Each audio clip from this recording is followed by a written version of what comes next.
Hello everyone, कैसे हो आप सब। आरशी डिजिटल पाठशाला में आपका स्वागत है। मेरी दूसरा चैनल है जहाँ पर मैं 6th को मैथ्स करवा रही हूँ, जो हिंदी मीडियम का है। अगर कोई देखना चाहता है तो वो भी देख सकता है, या जिसकी पहचान में कोई है तो वो भी देख सकते हैं। अब हम 6th चैप्टर करेंगे, रेखाएं और कोण। इसमें मैंने आपकी पहली वीडियो में आप देख सकते हो, मैंने आपको बहुत आराम से धीरे धीरे समझाया था और हम समझाते समझाते आ गए थे रेखिक युग्म अभिकृत पे। अभिकृत मैंने बताया था, उसका हमें प्रूफ नहीं देना होता, प्रूफ देना होता है परमेय का। प्रूफ का मतलब उपपत्ति जो देनी होती है हमें परमेय की देनी होती है। हमें अभिकृत हमारी कुछ कथन होते हैं जो सच माने जाते हैं, हमें उनका उपपत्ति नहीं देनी होती। चलो परमेय 1 स्टार्ट करते हैं। इससे पहले मैं आपको बताना चाहूँगी एक कोण के बारे में। जैसे दो रेखाएं आपस में प्रतिच्छेद करती हैं, मान लो ये रेखा ए बी है और ये रेखा हमारी सी डी है, ये आपस में प्रतिच्छेद कर रही है। इसमें कितने एंगल बने हैं? इसमें आपके 4 एंगल बन गए, एक एंगल ये, एक एंगल ये। हम इनका नाम 1 और 2 दे देते हैं। तो जो ये वाले दोनों एंगल हैं इनको हम कहते हैं शीर्षाभिमुख। शीर्ष मतलब सिर, कि दोनों एक दूसरे के सिर के ऊपर खड़े हुए एक दूसरे को देख रही है। जैसे एक का शीर्षाभिमुख 2 होगा, और अगर मान लो हम यहाँ पे इस एंगल को 3 का नाम देते हैं तो 3 का शीर्षाभिमुख 4 होगा। तो यानी जो कोण 1 और 2 ये क्या है? शीर्षाभिमुख कोण है ये, ठीक है। इसी तरह एंगल कोण 3 और 4, ठीक है। अब हम इसकी करते परमेय। परमेय क्या है? पहला परमेय है 6.1।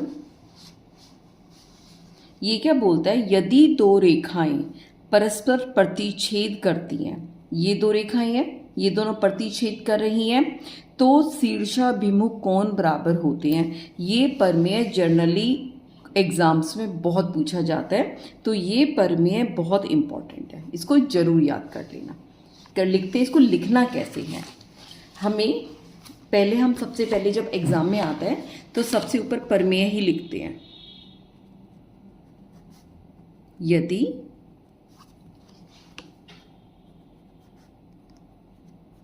दो रेखाएं परस्पर होता है आपस में प्रतिच्छेद करती हैं,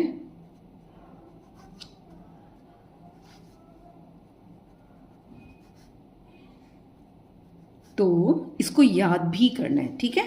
तो शीर्षाभिमुख कोण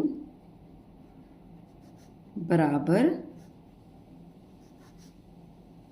होते हैं, ये हमारी परमेय है, ठीक है। इसके बाद हम इसमें जब लिखेंगे, इसका जब हल लिखेंगे तो सबसे पहले लिखते दिया है। हम पिक्चर बना लेते हैं इसकी। ये हमारी दो रेखाएं हैं, एक का नाम हम रख देते हैं ए बी, दूसरे का रख दिया सी और डी। और किस बिंदु पर प्रतिच्छेद करिए? ओ बिंदु पर। एक हमारा कोण शीर्षाभिमुख ये वाला बनेगा ए ओ सी, दूसरा बनेगा बी ओ डी। आपस में ये शीर्षाभिमुख कौन कौन से हैं? पढ़ने का तरीका आपको बताया था, ए ओ सी, दूसरा है हमारा बी ओ डी। एक तो हमारा ये जोड़ा बन गया। जहाँ एक जोड़ा बनेगा, जब भी किरणें प्रतिच्छेद करती है, रेखाएं प्रतिच्छेद करती है, तो 4 कोण बनते हैं और हमें 2 जोड़े मिलते हैं।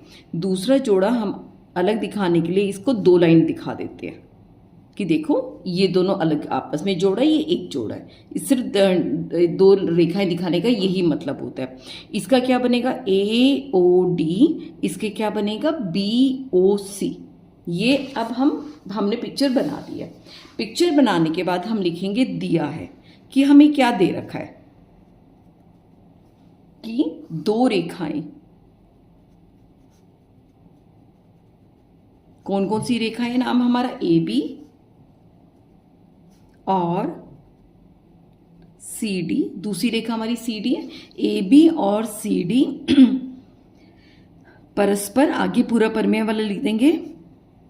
प्रतिच्छेद किस पर करती है? ओ बिंदु पर करती है। राइटिंग मेरी अच्छी नहीं है हिंदी में, तो थोड़ा सा बोल भी इसलिए रही हूँ, कोई नहीं, आप एडजस्ट कर लेना। ये हमें दिया है। उसके बाद हमें सिद्ध क्या करना है? अगला एक लाइन छोड़ के लिखोगे, सिद्ध करना है। ठीक है, हमें शब्दों में बता रखा है शीर्षाभिमुख कोण बराबर होते हैं। अब हम इसे मैथमेटिकल टर्म में लिखेंगे। शीर्षाभिमुख कोण कौन से? AOC BOD, ये हमेशा बराबर होंगे, तो हम यही लिखेंगे, एंगल AOC बराबर है BOD के, और एंगल AOD किसके बराबर है? इसके BOC के।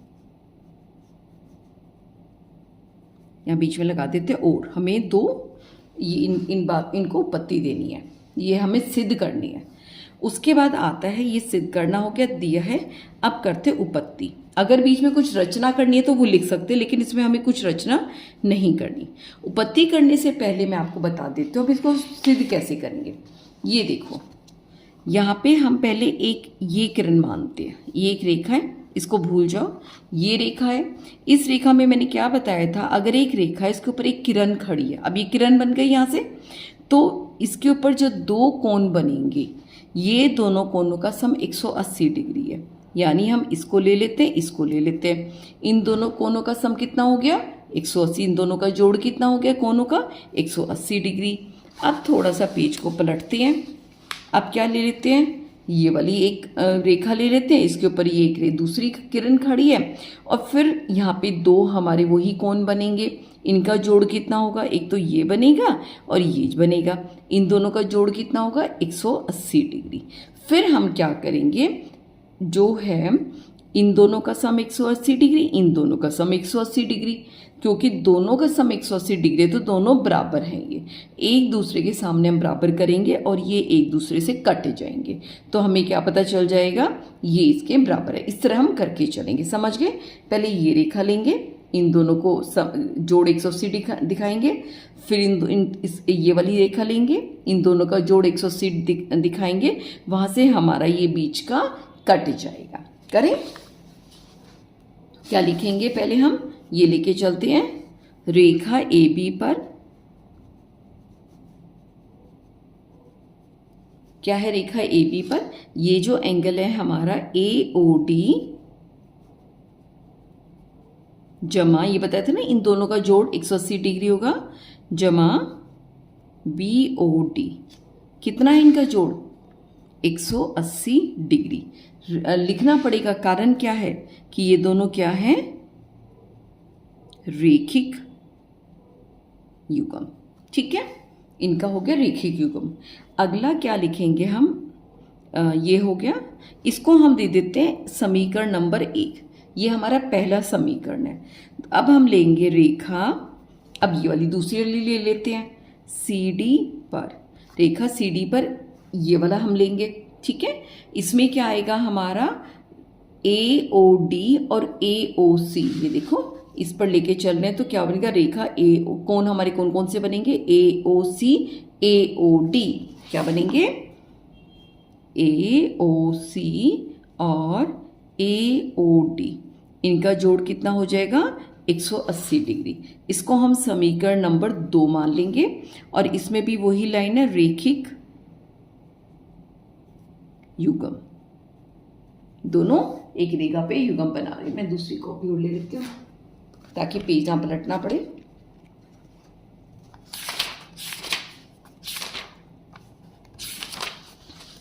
ठीक है, अब यहां पर अब हम क्या करेंगे? समीकरण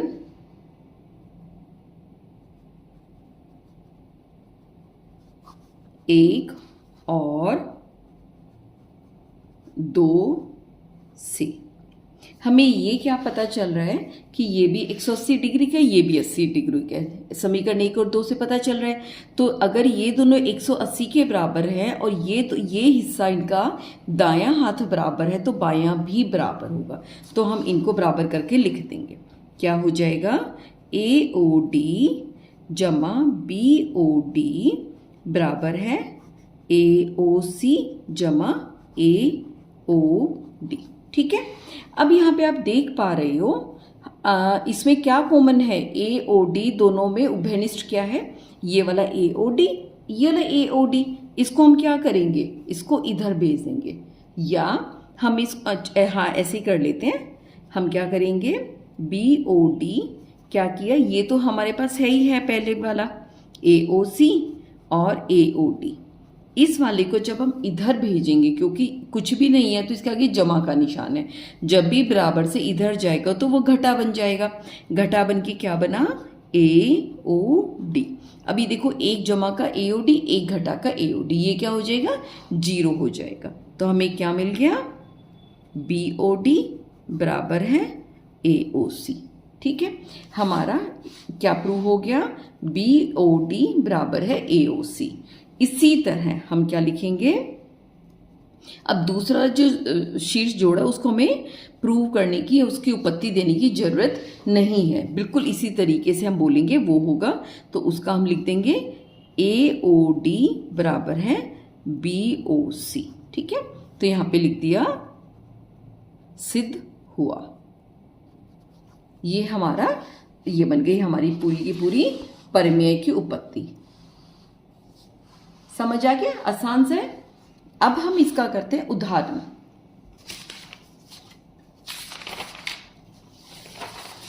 उदाहरण नंबर 1। ये क्या कहते हैं? आकृति 6.9। ये आकृति 6.9 है में रेखाएं PQ, ये रेखा PQ दिखा रखी है, और RS परस्पर बिंदु O पर प्रतिच्छेद करती हैं। यदि क्या दे रखा है? POR और ROQ किस अनुपात में है? 5:7। 5:7 में, यानी ये 5x है तो ये 7x है, ये 5:7 में है। ठीक है, ये हमें दे रखा है कि ये बटा ये बराबर है 5/7। तो सभी कोण ज्ञात कीजिए। तो हमें 4 कोण है ना, हमारे चारों के चारों कोण ज्ञात करने हैं। तो सब स्टार्ट करते हैं।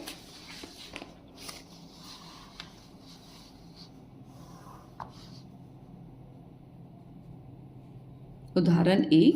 पहले हम इसकी क्या बना लेते हैं? पिक्चर बना लेते हैं।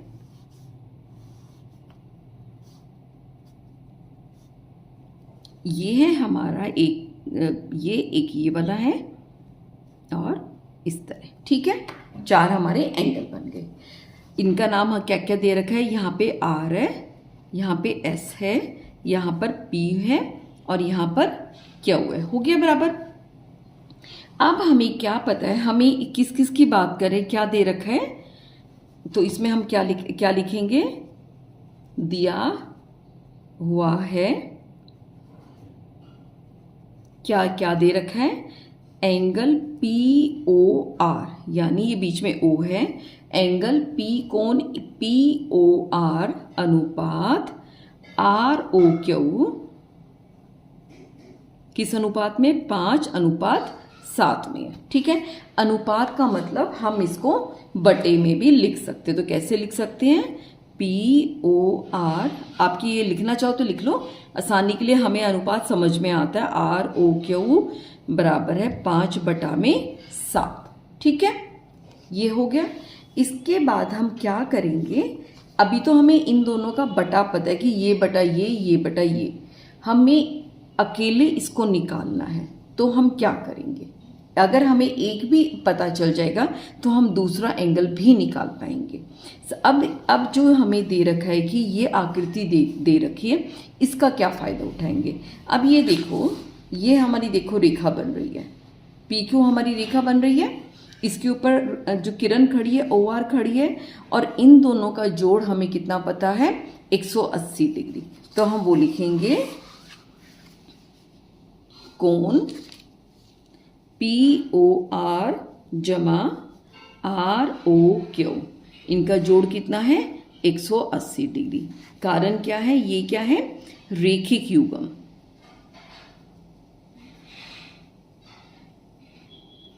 अब हमें दो चीज पता चल गई, जब भी दो, एक हमें ये पता है, एक हमें ये पता है, जब भी दो पता चल जाएगा तो हम आगे का निकाल पाते हैं। ठीक है, इसको हम सॉल्व कर पाएंगे। अब कैसे हल करेंगे, यहाँ पे देखो हमें अनुपात दे रखा है। आपने अनुपात समानुपात वाले चैप्टर में पढ़ा होगा कि अगर दो का अनुपात दे रखा है, एक का निकालना है, तो हम क्या करते हैं, एक एंगल निकालना है, वो एंगल बटा उसके बाद जो हमें पता है वो बटा में उनके अनुपातों का योग से हम भाग देते हैं। ठीक है, गुना जो उन दोनों का जोड़ हमें पता है। ठीक है, समझ गए बात को, नहीं समझे क्या होता है, मैं आपको कच्चे में समझाती हूँ। मान लो दो अनुपात हमें पता है, x अनुपात y, ये बन रहा है हमारा a अनुपात b, ये हमें दे रखा है। नहीं समझ आए, चलो हम ये मान लेते 2:3 दे रखा है। अब और हमें साथ में ये दे दिया x जमा y कितना है, 10 है। ठीक है, हमें ये दो चीज़ दे रखी है हमारे उदाहरण की तरह, तो बताओ x की कीमत क्या होगी। तो इसका निकालने का तरीका क्या होता है, मान लो हमें x निकालना है, तो क्या करेंगे, x बराबर है, x के बराबर में क्या आ रहा है, x पहले अनुपात से पहले 2 है, तो हम 2 बटा में अनुपातों का योग करेंगे। कितना हो गया इनका, 2 जमा 3 कितना हो जाता है, 2 जमा 3 ये हो गया, गुना जो उनका योग है। ठीक है, जो हमें निकालना है उससे हम गुना कर देंगे। ऐसे होता है तरीका निकालने का। ठीक है, यहाँ पे जैसे करेंगे तो कितना हो जाएगा, 2/5 गुना 10, 5 दूनी 10 बराबर है 4 आ गया। समझ आ गई ये चीज़ कि अगर हमें अनुपात दे रखा है दो नंबरों का, दो अननोन चीज़ों का, जैसे x और y का हमें अनुपात दे दिया, उनका सम दे दिया, फार्मूला क्या है, अनुपात से पहले वाले का ले रहे हैं वो नंबर बटा में पूरा का पूरा उनका जो जोड़ बनेगा, और जो हमें नंबर दे रखा है असल वाला नंबर, अनुपात वाला नहीं असल वाला, उससे हम गुना कर देंगे। ऐसे निकालने का तरीका होता है। और यहीं पे अगर हमें y निकालना होता तो क्या करते, y, क्योंकि y अनुपात के बाद आए तो इसमें भी अनुपात के बाद वाला ही नंबर उठाएंगे। 3 बटा इनका जोड़ कितना है, 2 जमा 3 5, और असल वाला जोड़ कितना है, 10 है, इससे गुना कर देंगे। 5 दूनी 10, 3 दूनी 6, ये y की कीमत निकल जाएगी। यही चीज़ हमें यहाँ पर करनी है। हमें इनका अनुपात दे रखा है और हमें उनका जोड़ दे रखा है, तो हम क्या करेंगे, मान लो पहले हमने POR निकालना है, एंगल POR कितना है, ये देखो POR अनुपात से पहले कितना है, 5 बटा अनुपात का जोड़ कितना है, 5 जमा 7 कितना हो जाएगा, 12, और असल वाला जोड़ हमें क्या दे रखा है, जिसको हमें बांटना है 180 डिग्री को, इसको हम 180 डिग्री लिख देंगे। ठीक है, 12 से भाग किया, 12 एकम 12, 6 घटा के बचे 12 पंजे 60, तो कितना हो जाएगा, 15/75 डिग्री। तो हमें ये पता चल गया कि जो हमारा कोण POR है वो 75 डिग्री है। यानी इन दोनों का सम हमें पता ही था कि POR ROQ 180 डिग्री, और POR हमें 75 डिग्री पता चल गया, तो इसकी जगह हम लिख सकते हैं 75 डिग्री। इसको हम समीकरण 1 कर देते हैं, तो लिख देंगे समीकरण 1 से, तो यहाँ पे 75 डिग्री ROQ लिख दिया बराबर है 180 डिग्री। यहाँ से हम ROQ निकालेंगे, कितना निकलेगा, आगे कुछ नहीं है तो हम जमा मानेंगे, इधर जाके ये हो जाएगा घटा 180 डिग्री घटा 75 डिग्री, कितना बन जाएगा हमारा, ये बन जाएगा 105 डिग्री। तो हमें दो एंगल पता चल गए, क्या क्या, POR और ROQ दो पता चल गए, ये 75 डिग्री है और ये 105 डिग्री है। अभी हमने प्रमेय में पढ़ा था शीर्षाभिमुख कोण बराबर होते हैं, तो इसके शीर्षाभिमुख कौन सा कोण बनेगा, ये वाला बनेगा। अगर ये 75 है तो ये भी 75 होगा। ये दोनों एक जैसे होते हैं, इनकी कीमत एक जैसी होती है। तो हम क्या लिखेंगे, SOQ बराबर है, किसके बराबर है, SOQ हमारे POR के, ठीक है, बराबर है POR। कितना हो जाएगा हमारा, ये दे रखा है 75 डिग्री, तो ये हो जाएगा 75 डिग्री। आंसर क्या लिखेंगे, शीर्षा, मैथ्स में अंदर ना आपको विमुख, आपको हर एक का कारण बताना पड़ता है कि ऐसा क्यों हुआ, ठीक है।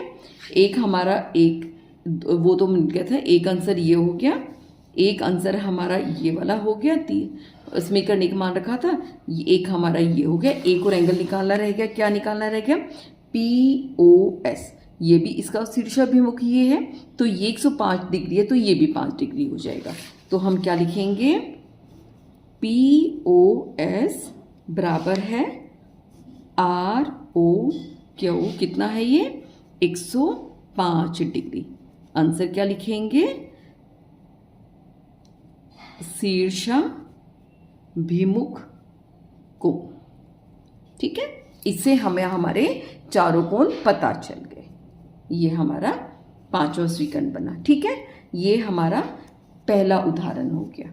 मैंने बहुत आराम से करके बताया है ताकि आपको समझ आ जाए। जो भी आप स्टूडेंट देख रहे हो कमेंट करके बताना आपको ये वीडियो कैसा लग रहा है, क्योंकि मेरे 6 के बच्चों के पास कमेंट आ रहे थे कि आप हमारे 9th को भी, जैसे आप 6 को पढ़ाते हो 9th को भी ऐसे पढ़ा देना।